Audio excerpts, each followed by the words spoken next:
Yung mga ganyan-ganyan. Oh, di ba? Ang hirap matulog niyan. Oh, unless makapal ang mukha mo.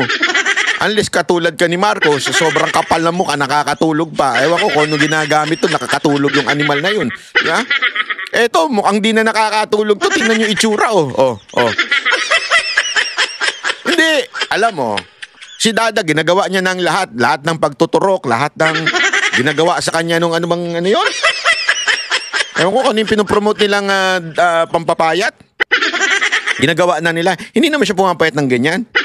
Eto talaga, kahit lobo-lobo na, bonjing na nga ang tawag ni Amy Marcos sa kanya, pumayat ng ganyan. Stress yan, Brad.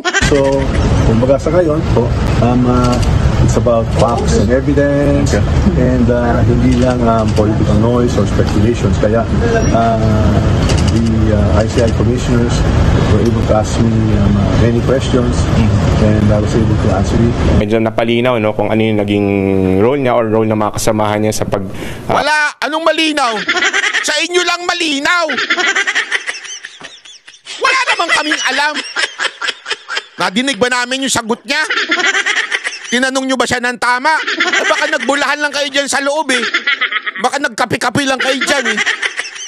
Baka oy, paano ba sa atin dyan? Baka ganunan lang kayo dyan sa loob eh. Anong malay namin? Ibukas nyo kasi yung pagdinig nyo dyan. Ginawa nyo kaming gago eh. Di ba? Nagago na nga kami ng gobyernong to, tinatago nyo pa. Ilabas nyo! Hindi, alam mo, pasensya ka na, Mr. Brian Osakaw. Hindi naman ako nagdududa sa'yo. Pero kaduda-duda na nga yung mga pagdinig na nangyayari dyan. Diba? Kaduda-duda na nga yan. Tapos, hindi nyo pa ilalabas sa publiko yung pagdinig dyan. Anong katarantaduhan yan, sir? Hindi, sorry pero hindi naman sa nangaano tayo, pero nangaano na nga. Gawa ng budget, no? So, these people, we will be inviting soon to shed light on their participation also in the budget preparation, which also pertains to the alleged anomalous flood projects.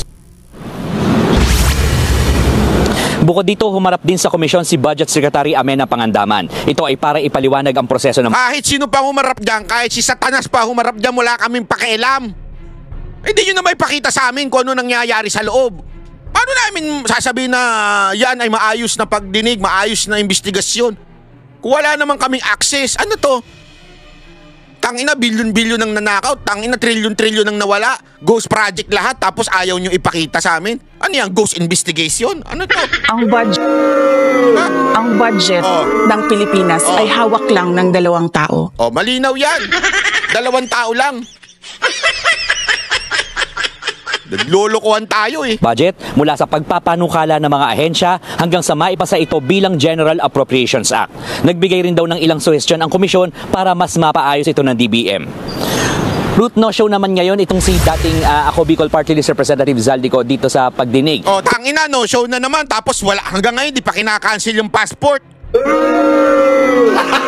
Gago! Hoy, Zaldico, meron tayong hearing sa October 16. Wag mong kakalimutan, ha? Pag hindi ka sumipot, ibig sabihin, bastos ka sa judge.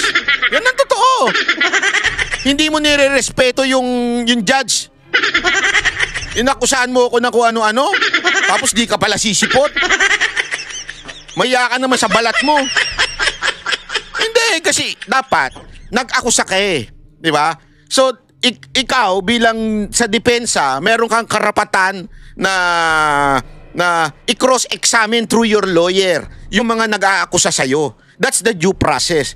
Yung inakusahan, pwede yun, trial by absentia, may tinatawag tayong ganun, okay lang yun. Okay?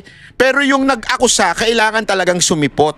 Kasi nga po, kailangan siyang tanungin, i-cross-examine dun sa mga akusasyon niya. Ang lakas ng loob mo mag-akusa, di ka naman pala aatin.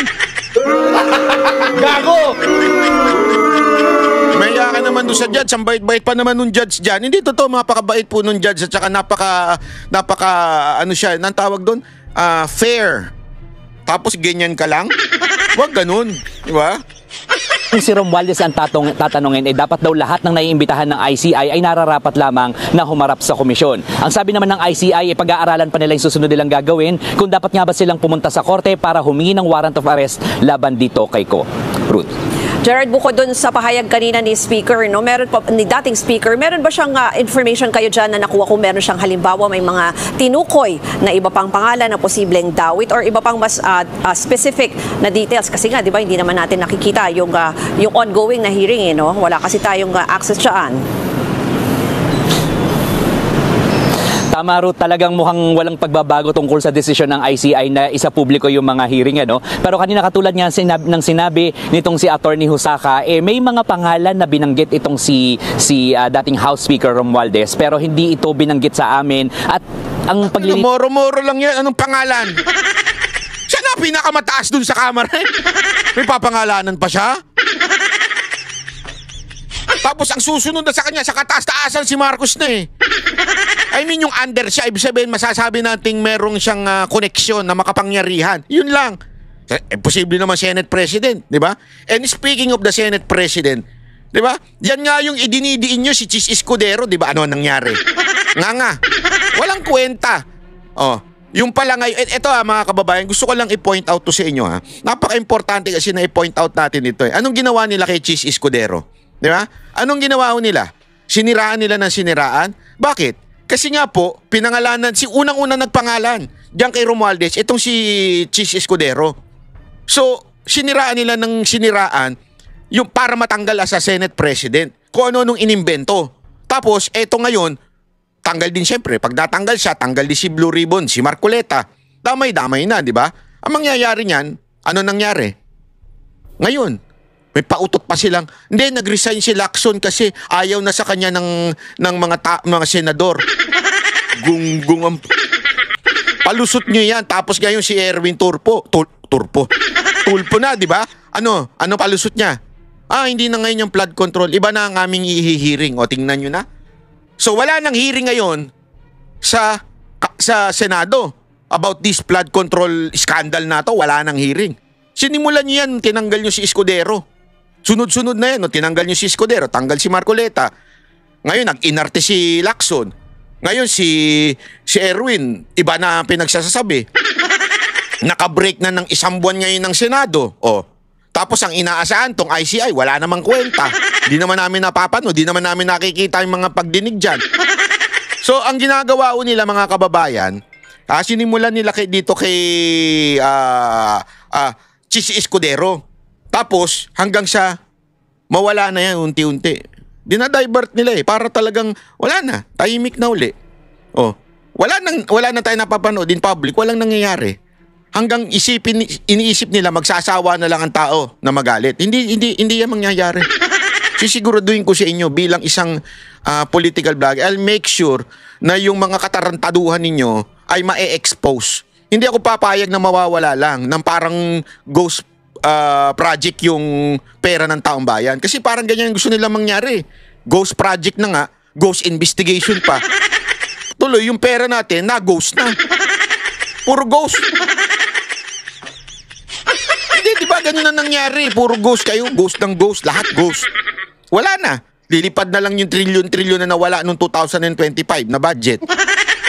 Pati yung dapat managot, wala na. Rin ng ICI tungkol dito ay hindi naman daw sinisisi o talaga idinadawit ang mga ito. To be specific, ang sinabi ni Attorney Jusaka tungkol dito sa mga ito. Huwag naman kayo masyadong defensive.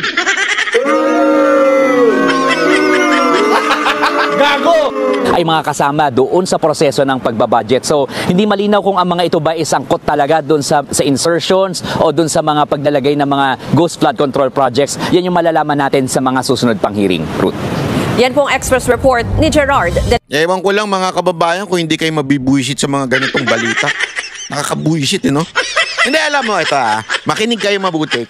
Kaya na lang, ang kakapal na mukha ng mga bataan ni Marcos. Yan ang totoo. Ang kakapal na mukha kasi alam nila they can get away with these things. Itong mga korupsyon na nangyayari. Kasi, tangina, ito na nga, lantaran na nga. Yung pagnanakaw, nakakawala pa. Diba? They can do something about this. Diba? Ang dami na sinasabi, hindi namin pwedeng paulihan kasi wala pang kaso, bla bla bla bla bla. Gago, kansilahin nyo lang yung passport tapos na usapan. Pauuwiin na yan. Hindi, cancel. Sa social media, kitang-kita nyo na yung travel ni Zaldico. Diba? Tapos, Ayaw nyo pang kanselahin yung passport. Pag kinansilan nyo yung passport, hindi na makakabiyahe yan. Hindi na makakabiyahe yan. Tapos pwede nyo na siyang ipa-deport doon sa bansa na yun. Sabihin nyo, oh, ito, oh, walang passport to, kinansilan na namin, no? I-deport na yan. Hahanapin na yan. Wala eh. Ibig sabihin, nakakalusot yung mga inaakusahan. Oh, ito si Romualdez, aba, happy-happy pa, walang yan. Darating. Di ba?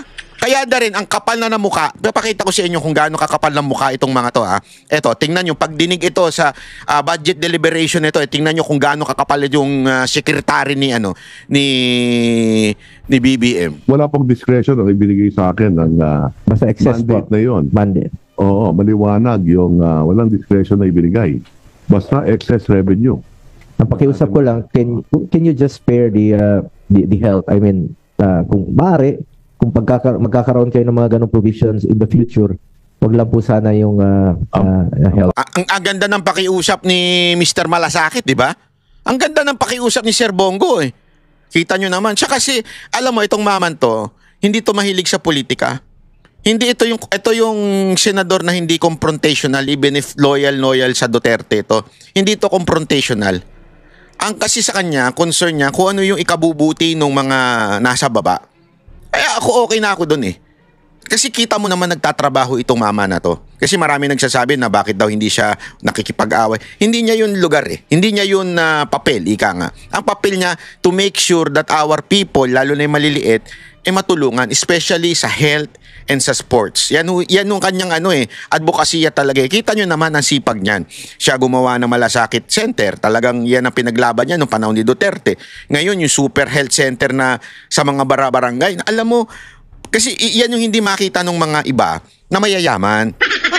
Kasi yung iba mayayaman, pag nagkasakit, pupunta na lang ako ibang bansa para magpagamot. Walang tiwala sa mga doktor natin dito.